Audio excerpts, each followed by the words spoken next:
Hello, my love. I'm excited to share a giveaway with Closet as a thank you for your continued support. Stay tuned to learn more about our partnership. I had the pleasure of interviewing Noel Alejandro, a gay independent writer, film editor, and director who reimagines gay erotica through an avant-garde lens. This video is sponsored by Closet. I partnered with Closet, an LGBT-run adult toy company, for a giveaway for Pride. Closet promotes self-love and accepting yourself wherever you are in your journey. Together, we're holding a massive giveaway. Closet will send out adult toys as well as gift cards to everyone, yes, everyone, who signs up for the giveaway. You should check out their best sellers like the Ultra Blow, the ultimate pleasure experience with the Closet thrusting, rotating, and vibrating pleaser with 4 functions. The Ultra Blow simulates the real thing, if you know what I mean. Other bestsellers include the P-Vibe Flicker,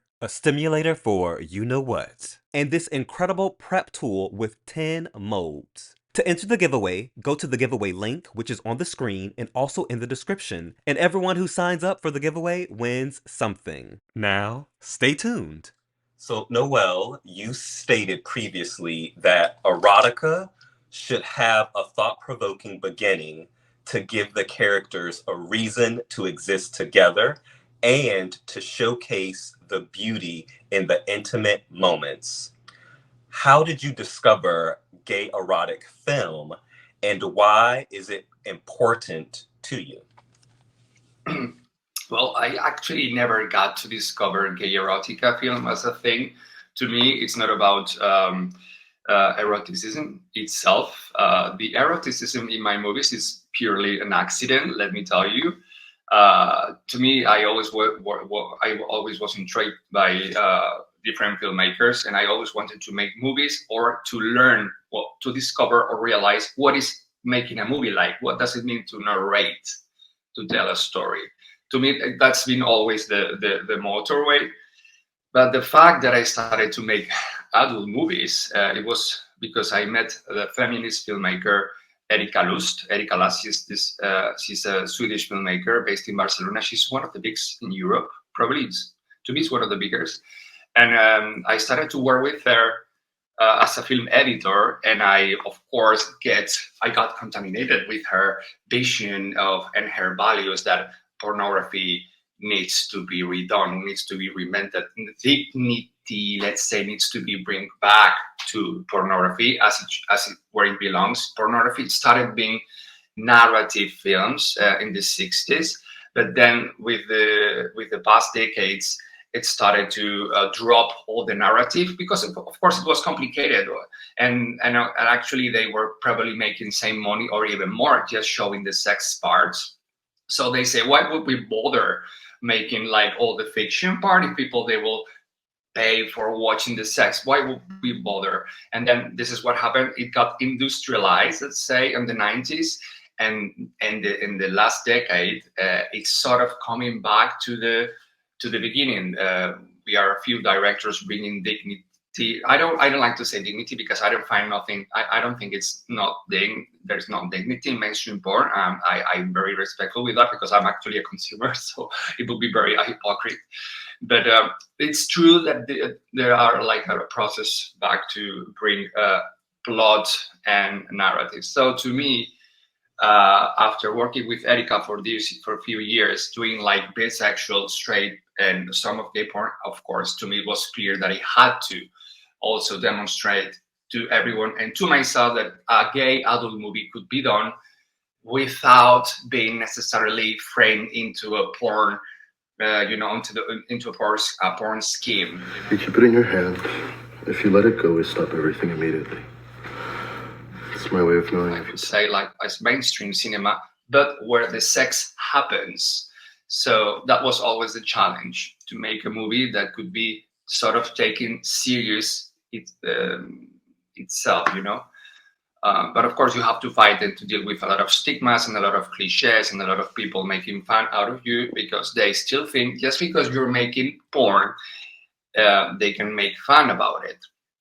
So that's been always like my biggest conflict with myself, having to deal with the fact that what I'm doing is valid, that I'm a filmmaker, and that I'm growing and that Yeah. I'm making not good erotic movies, but good movies. Or this is what I try to. To me, Okay. my movies, I would never catalog my movies as erotic myself. I actually feel a bit sad. Sorry for all the introduction, but I'm used to with Spanish people. We're usually like this. So, the thing is, to me, when people come to me and they tell me, "Oh my God, your movies are so hot," I am so disappointed because my movies are not hot. My movies are something else to me. My movies Yeah. are quite dramatic. Come on, the topics that I talk about in my movies, they're a lot about existentialism, uh, fears, and sex happens, but just as it happens in real life. We all go through a bad call with someone, and then we have sex. So to me, a movie is like a sort of a portion of someone's life, could be taken in that way. When did you realize that you were a filmmaker? Since I was a child, I guess. Since very young age, probably watching movies as everyone else. It was I remember, you have like these 3-4 dreams when you're a child. You want to be an astronaut, and then you want to be a hairdresser or something. You have like these dreams, peculiar dreams, and filmmaking. It's been always inside. I have like memory. So it's something that is really identitario. It's really in my identity. It's really in me. So it really takes a full part of my energy and everything of me. So this is why you take it so seriously. It feels like you're playing all the cards in one. It feels like if you don't get to be a filmmaker, you are failed in your life. This is the way I probably see it. I like to think that I don't mind where I'm going to get to, because I'm going to try forever. And if what I'm looking for, it doesn't happen, it's because I died before. So I feel sort of in peace with that. It's a bit dramatic, but filmmaking, it's a huge art that takes probably a lifetime, maybe or at least to me to understand and to know what it's about, and it's, I don't know, it's just beautiful. It can be painful. I just wrote a script for a short film that I'm filming in a couple of weeks, and it took a living hell to understand the story and to come out with a cohesive and rounded story. And you really go through a lot of pain, but at the end, the very last day, everything makes sense, and then all the pain that you went through makes sense, and it's transforming to pleasure. I do. I want you to go back in time to your first film set that you were on, where you were actually in the director role. So you're transitioning from film editor to film maker or director. What was it like to hold the camera in your hand and know that you were going to embark on this kind of like new experience for yourself? I love this question. I never got done this question before. I love that you're taking this time to appreciate this. It's really fantastic. And I can tell you, the first time that I hold the camera, I was so arrogant. I was drinking wine on the set. Yeah. I was playing that. Yeah, I'm a cool director. I'm drunk. I don't give a fuck of the movie. Everything is gonna, I was like, ha ha ha, and then no script, because it's all in my mind, and and yes, I remember one of the actors actually facing me like, but blah blah blah, and I was not giving a fuck, of course. And then I shared these thoughts with actually with Erika, with my film, with my mentor, and she was like, "Ah, that's so typical of a first director, like not pretending not to care." So I remember that feeling. I remember it was like I remember perfectly, because my first movie had no dialogues, because by then I was so insecure to write them down or to put my actors to rehearse and to play. because they were actually not actors. They were just actually a couple, a real couple in life that wanted their sex to be like portrayed like in reality. So we created this movie in the mountains. It's called Eloy and Biel. It's a super simple movie done with a camera, super easy camera, but two friends came with me and we experimented this thing of telling a story, caring for the photography and everything. It was a great experience, but I remember myself like being a bit on this way. I remember like, realizing and learning why do you need a script to make a film? Like, everything is on my mind, and then you start to film and you have no idea why it doesn't work. But it's normal. You have to go through all these steps. You have to go through all this, and I would not hear to everyone that says something different. But I love that story. So you are a writer and director, and I'm curious for you, what comes first? Is it a character, or is it a setting, or like an image? That's also a very good question. As I always denied myself being a writer, and that's been part of the pain that I've gone through in order to become little by little filmmaker, that I'm still, of course, I feel like I'm in my teenage puberty of the filmmaking. I still haven't reached a maturity at all. I feel myself that I'm a child transforming into a teenager. Yes, yes. And this is because till now I haven't. I always like hesitate to write myself. I had to do it, but I never considered myself a writer. I used to write tales when I was a teenager and a young adult. I used to spend all the day writing tales, cuentos, lullabies, bedtime stories. You know, like stories. And then at some point, my family, they started to focus so much on this that I had a talent and stuff, and that's sort of collapsed my self-esteem. I don't know why, because maybe I failed at some point writing something and I collapsed my self-esteem. I thought, okay, I'm not a writer. Who I'm trying to lie? I'm not a writer. So the next 20 years, 15, 20 years till now, I thought I am not a writer. I'm an imposter. And then I had to hire some writers and some people to help me out with all this writing thing. And anytime we work together and we start to come up with an idea, I stand up and I start to pretend that I'm the character and the way he talks. And they look at me and they say, Noel, you have to write your stories.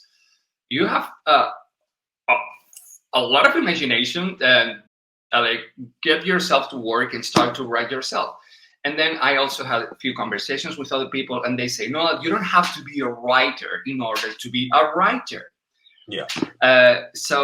And now I'm gaining trust in myself, and I'm just realizing that I have a lot to say in terms of like many stories, and that comes with work. Really, it's about working. It's about getting your ass in your seat and working and going through the pain. Of course, you need some skills. You need to, I don't know if talent, but you need to trust a little bit more yourself, and you don't wake up till you are happy with it, right? And that's the way you make something nice, when you just don't resist or evade the fact that you need to come out with something beautiful.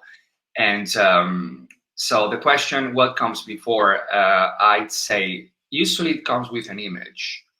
It comes. The characters of a movie, they're alive in you. They are you. All the characters in a movie, they should be you a little bit, like many different aspects of you. I don't know how could you write a story about something that you never lived before.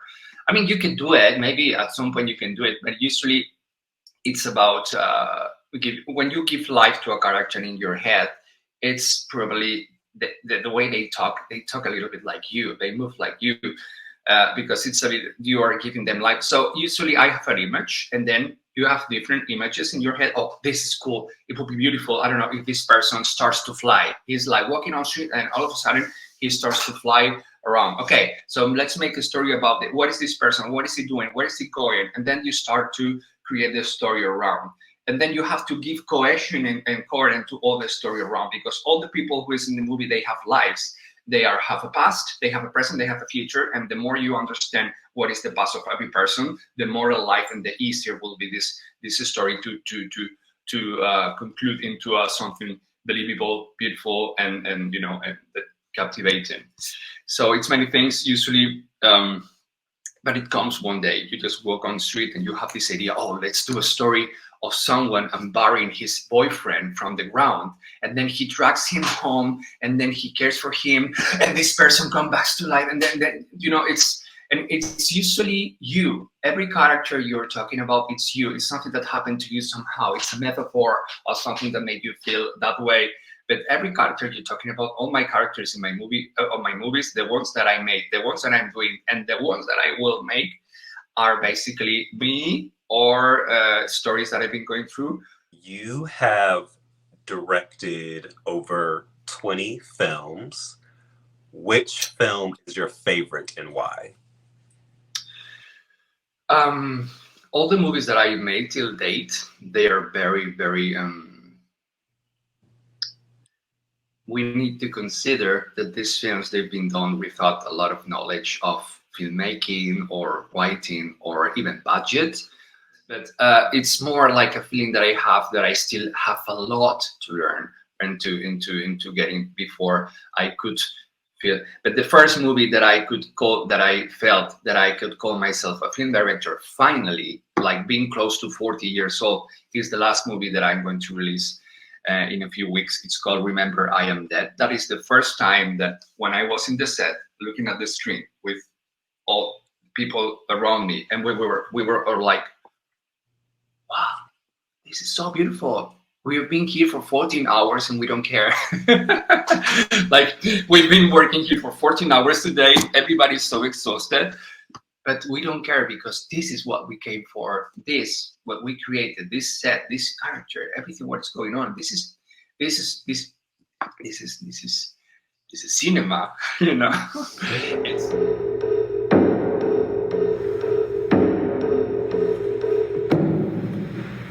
And the next stories that I'm going to film next week, they're also really, really, really powerful, and all comes with a lot of knowledge and for that, really, the exposure is needed because I really need to, and I need to finance these movies. They get financed by themselves. I sell them on my website, and this is the way I get the money to make them. But yeah, again, it's been only recently.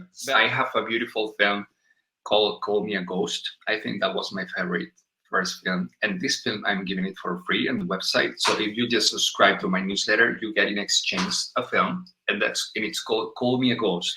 It's a beautiful lullaby, a beautiful tale story about someone who is lost in a big house, which is like a recurrente. It's like a frequent theme in my movies. Someone who is basically living in his head. This beautiful movie, it's about a person who's living in this house and he feels like a little bit not really connected to anything. And then he receives the visit of a ghost. And this ghost comes and takes care of him, sits next to him, understands him, gives him a little bit of warmth. And then the main character says, "Why are you so happy?" And the ghost says, "Well, I don't have to go out. I don't have to find a job. I don't have to go out and make friends. I don't have to dress. I don't have to do anything." This, it's a bit of a pessimistic message. And I find that as long as my movies are very sex positive, sex is always portrayed as something positive and good for the lives of the characters. It's a moment of redemption in between a lot of mental anguish. They find in sex a moment of redemption, a moment of reconnection with themselves. This is the way I understand why my movies are sex positive. But what is not sex in my movies is just the other way around. It's usually a bit pessimistic, but this is the European way. This is the European way we make movies here. We have a different way of seeing maybe cinema in Europe. So I guess that could be defined as this pessimistic side. So you brought up Remember I Am Dead, and I am curious, what made you create this new world? What inspired? Well, I mentioned before that after a huge breakup I had in 2019 with someone in Berlin, I felt like dead myself. I felt like totally dead. This guy broke up with me, and I felt destroyed. And then there was a second person that was like came to rescue me, came to dig up in this hole. He grabbed me out of the grave.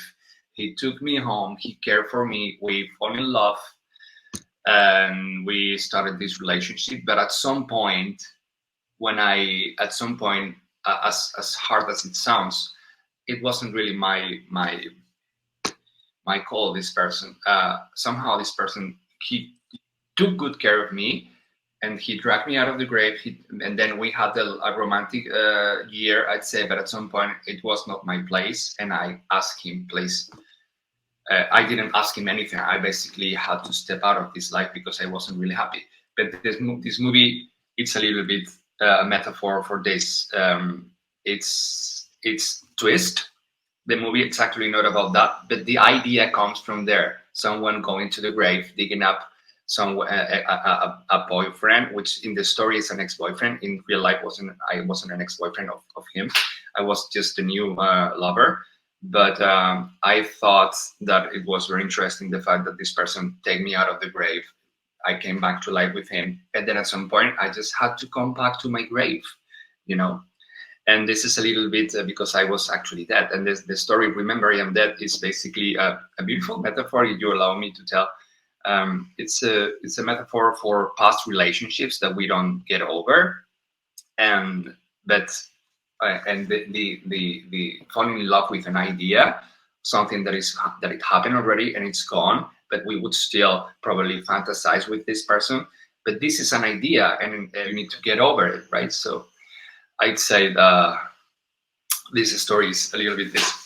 It's actually very interesting to see.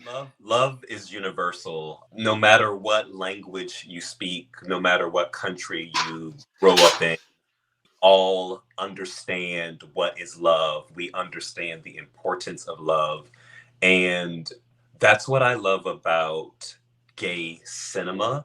It's possibilities, that you can immediately connect with someone because of their relationship with love. And the thing about gay erotica is that it has the ability to really tell us about this character, but also to feature how natural the act of making love is. And that's what I love about your stories, is that people can connect with them no matter where they are. I have more questions, but I'm curious about something. So you're from Spain, but you also you have a home in Germany, in Berlin. How has Spain and Germany shaped your career as a filmmaker? How has Germany paid as my career? You mean like Germany? Yeah, how, specifically Berlin. Berlin is a very gay city. Yeah. So has that had like an impact on your career? Definitely, all the people that we moved to Germany, or specifically to Berlin, let's say, because Berlin has nothing to do with Germany in the end. Berlin is like the city. It's been always. Now it's changing. It's getting a bit bourgeois. It's getting a bit complicated. It's not the artist bohemian city it used to be before, because now everything is it's growing and changing very fast. But Berlin, it's been always like the city for the people who were like wanted to live our life with I mean, Berlin has like a special point of view for sexuality and for the body. They won't allow you to get into the sauna of the gym, of the family gym. I'm not talking of a gay sauna, of a family gym. If you go with a towel, with your swims, with a swim dress, they will call you out. Hey, you need to remove that swimsuit. Excuse me, you need to remove that swimsuit. You need to go nude here. So it's like pretty fun. It's the first time I was in the lockers, like changing my clothes in the gym. There, a woman came in to clean, and I was nude, and I was like, "What is a woman doing here in the lockers, or the men lockers?" And then I understood, oh, this is why Germany is different, because in Spain we only have men cleaning on the men's lockers and women on the. To me, that's normal. But when I learned that the woman here came in and they wouldn't give attention to the fact that people is nude, I understood that Germany don't necessarily associate body to sex or to shame. Actually, there is a huge freedom for sexuality in Germany, in Berlin, sorry, at parties. These crazy techno parties that Berlin is very famous for. They last for a weekend. It's true. They last for a damn weekend. And women, they will walk around nude, just with something, something beautiful on the bottom, but they can easily walk around on her boobs, and nothing would pay attention to it. Men can also walk around nude with an erection, and nobody will find this, wow, excessive or eccentric. I mean, you might find it a bit eccentric, but never excessive. It's so interesting.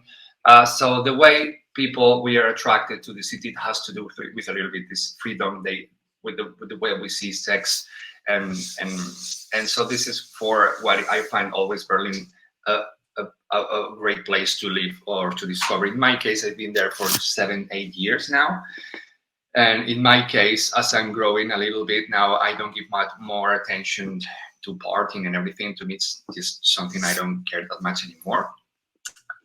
This is where I'm considering to move back to my hometown, Barcelona. But I would say that in Barcelona, you can definitely, if you remove your t-shirt in a disco, you could easily be called out. So this is a difference. They have a way totally different sea of, and of course, there is a huge community of queer people and a huge community of people, because most of young people that moves to Berlin, they don't have their families there. So we have to sort of construct our families in the city. In Barcelona, I have my family, but in Berlin, I don't. So you have to find these bonds with people. And this is why going out in Berlin and making friends, it's extremely easy. Nobody. Remember I Am Dead premiered in Berlin. And how was the experience? And I think it premiered at a place called Babylon. Yes. It was a very painful experience. I'm not gonna lie. It was, as I said before, it was a painful experience that got transformed into a big amount of pleasure because it worked out. But I remember I never did a premiere before. I never did an event by myself. And I was with Mariana, my producer, and we went like, okay, this movie is great. Let's do a premiere. Yeah, let's do it.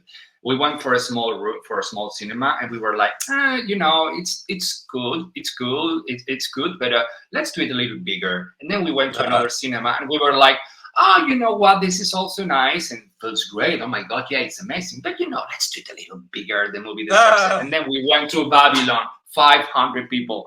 Okay, let's do it here. Okay, second day, I was like, inside me, I was so arrogant. I was like, yeah, everybody's gonna come.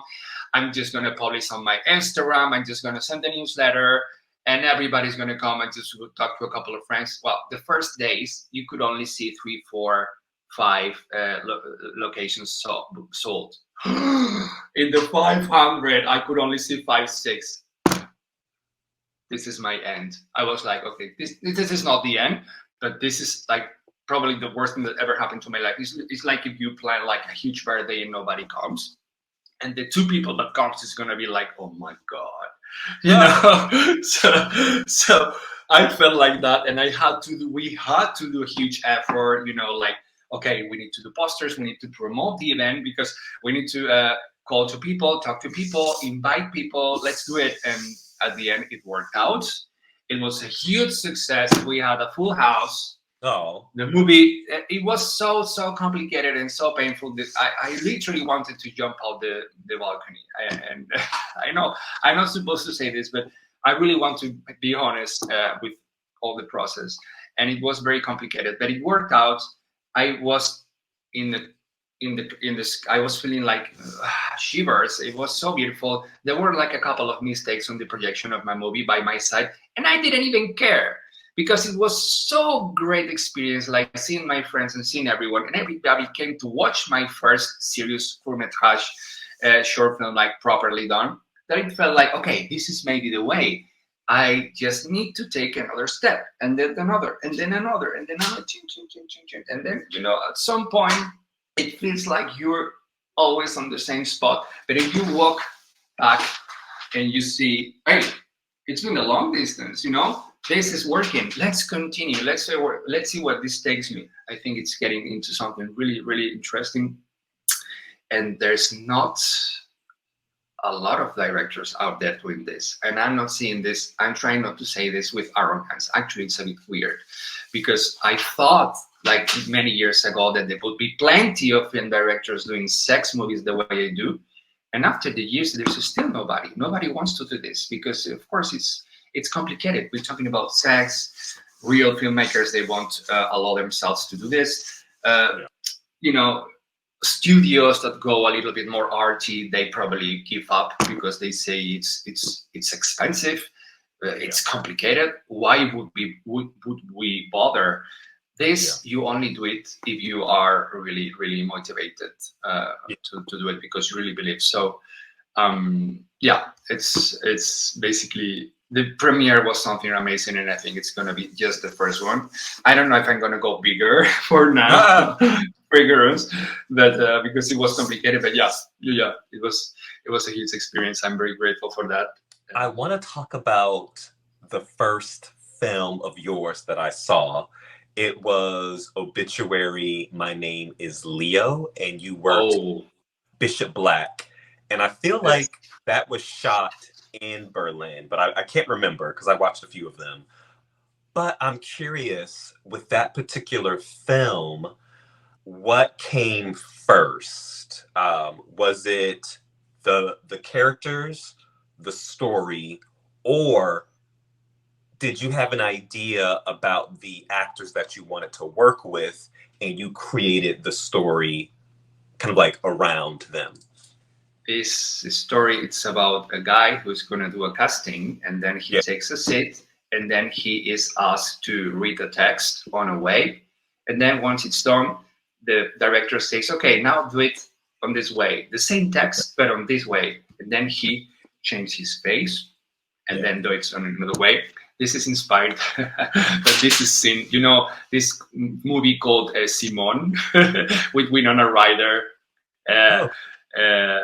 Yes, it's this beautiful film that she is playing an actress, but she's been shadowed by another big actress, and then she starts to take herself seriously because before she was just like a big star. It's Al Pacino, right? The other actor of Simone. I don't know. I just forgot. There's plenty of actors in this movie. It's Al Pacino, I'd say. And then Winona Ryder, she's the big actress, and then she is like so arrogant. And then at some point, she gets shadowed by another big actress, and then she stops everything. She goes to acting lessons, and she starts to take her work seriously. And then she does another proof, another test, another cast, or another cast with this director, and she is like, okay, I'm gonna get ready.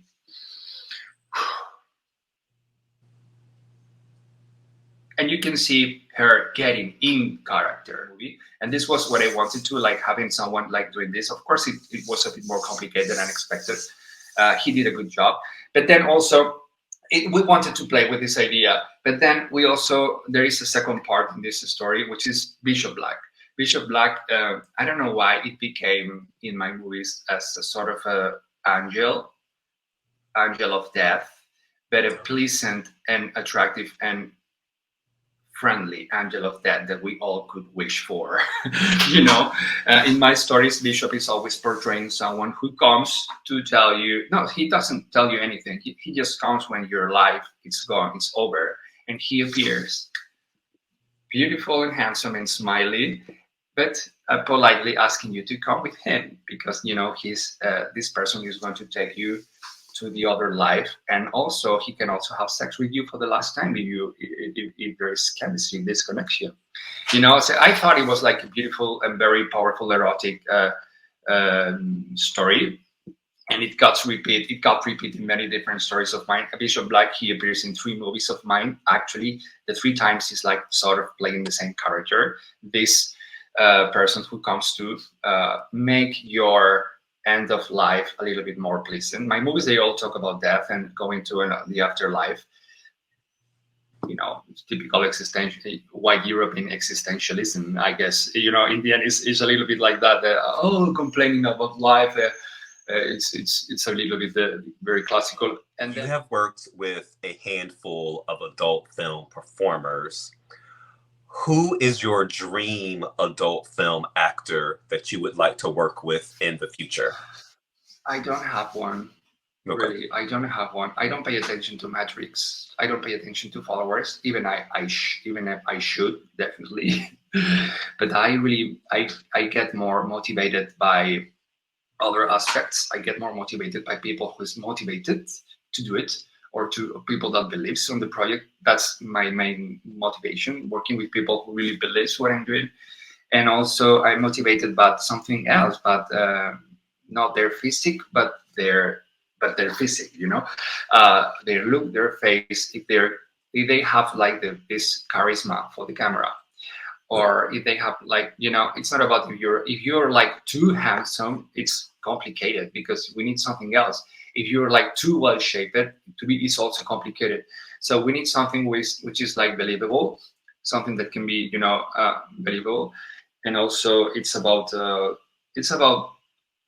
what happens when you put the camera over them and you look at the screen. What happens?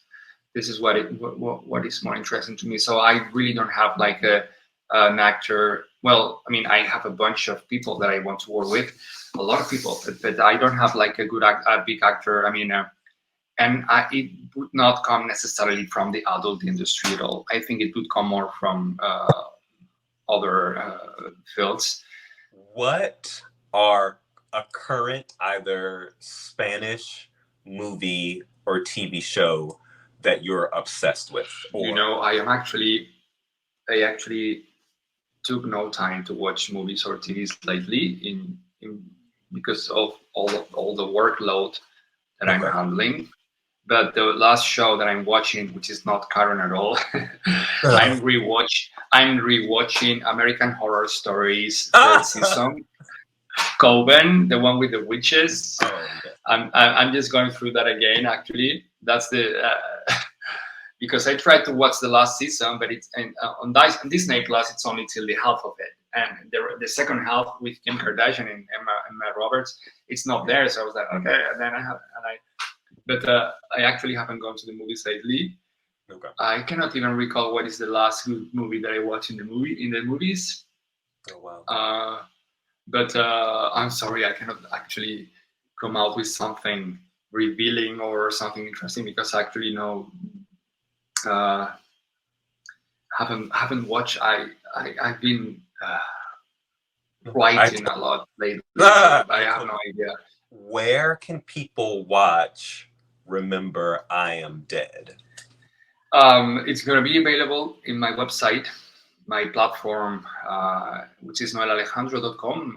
Here I'm uploading all my movies. Of course, Remember I Am Dead. It was planned to be available like a couple of weeks ago, but we are like sort of delaying the release because I need to do things on the right way. I'm collapsing with so many projects right now. I'm producing these new ones, and I'm also getting ready my new website, which is going to be a little bit easier for the people to access to all the movies. Paying less than before. Right now, you pay and download the movie, but now we're gonna have like a subscription mode that you will be able to pay a small quantity, and still you will be able to stream them all. You don't have to buy them all. But Remember I Am Dead, I thought it would be nice if we could hold it for this big release of the website, and therefore I assume that it's going to be available around July. Okay. But yeah, it's going to be only available in noelalejandro.com. And yeah, it's a movie that is definitely needs to be taken as a movie, not as a horror movie, which means I recommend people to get a seat and to watch it like properly in a big screen in a dark room if it's possible, with and then just enjoy of the low tempo European way Betty does that. It's really my pleasure to make this. It was my pleasure to make this movie. It's really made with a heart. This is a love story to cinema. I know that sounds pretentious, but it's true. As pretentious as it sounds, Remember I Am Dead is a love letter to cinema. It's and I really would like to be. I think people would appreciate that. I think people will feel it, but they need to take a minute and sit and watch it without scrolling the phones or going up and backwards. That's my wish, my only wish. Thank you so much for Thank chatting you. with me. This has been an absolute pleasure. Sadly, we've come to the end of the video. In the comment section, let me know if you enjoyed the interview, if you are familiar with Noel Alejandro's work. If you are, which of his films have you watched and enjoyed? And if you plan to watch any of his films. And if you're not familiar, do you plan on watching his films? Thank you so much for watching this video. Please follow me on Instagram at writer Vic Yates to learn more about my crazy, sexy, cool life. You can follow me on TikTok at writer Vic Yates as well. If you haven't already, please subscribe to this channel and become a member if you can. And like and share this video. Thanks again for watching. Until next time, have a lovely day. Besos. Mwah.